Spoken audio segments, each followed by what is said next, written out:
Kentara, generasi pintar Jawa.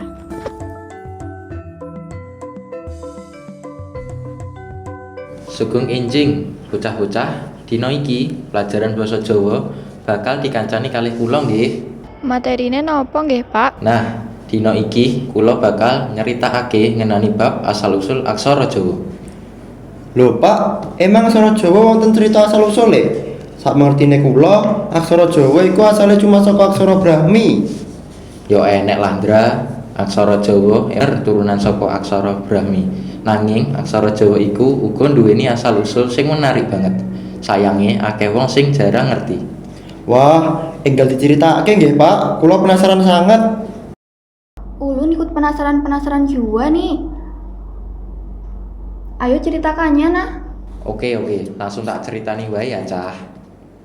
Dadi ngene, Cah. Ing jaman biyen wonten sawijining pemuda cerdas lan gagah saka tanah Hindustan. Asmanipun Aji Saka. Panjenenganipun tindak lelena dhateng tanah Jawa. Sesarengan kaliyan kanca loro kang setya temen, Dora lan Sembada. Nalika sampun ngembah Pulau Majeti, Aji Saka nimbali Dora lan nitepake keris pusaka kang arane Sela Muksala. Aji Saka ndhawuh teges. Dora, keris iki dudu sembarang pusaka. Titipno ing kowe, nanging eling aja pisan diserahke marang sapa wae kejaba aku pribadi. Dora nyimpen pusaka mau kanthi setya lan waspada. Sakwise kuwi, Aji Saka lan Sembada nerusake lelempahane menyang Medang Kamulan, sawijining negari kang dipimpin dening Prabu Dewa Cengkar. Raja kang semena-mena, kejem lan kunal manusa. Rakyat susah lang sengsara. Aji Saka ngrasakake prihatin. Panjenenganipun banjur ngadhep raja lan nantang dheweke. Dewa Cengkar, kejemu wis mluwi watese, wektumu wis entek. Kanthi iket sirah kang sakti mandraguna, Aji Saka bisa ngalahake sang raja lan bebasake rakyat. Panjenenganipun banjur diangkat dadi raja kang adil lan wicaksana. Sakwise merintah kanthi adil, Aji Saka kelingan keris pusakane. Panjenenganipun ngutus Sembada kanggo njipuk keris saka tangane Dora. Sembada wangsulana menyang Pulau Majeti. Kandha marang Dora, yen aku ngutusmu njupuk pusaka. Sembada cepet-cepet lumaku lan nemoni Dora. Nanging Dora tetep setya marang amanat sing kapisan. Panjenengane nolak masrahake keris mau. Loro-lorone padha keras, padha setya. Bebrayan ora iso dicegah, lan paprangan ora iso diendhekake. Ing paprangan sengit iku, Dora lan Sembada padha gugur mati sesandingan. Sakwise krungu kabar iku, Aji Saka nangis lan nelongso.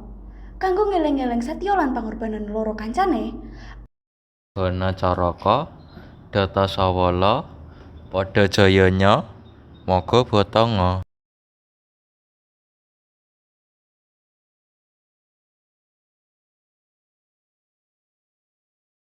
Hana Caraka sing artine ana utusan.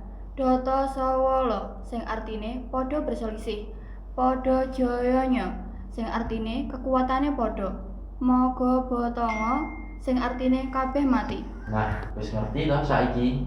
Piye ceritane kok iso mendel aksara Jawa? Wah, jadi nambah pengetahuan ulun buat belajar bahasa Jawa. Matur suwun nggih Pak Agus. Bener, kula saiki dadi ngerti nek aksara Jawa ternyata wis tua banget ya. Saka zaman India nganti saiki.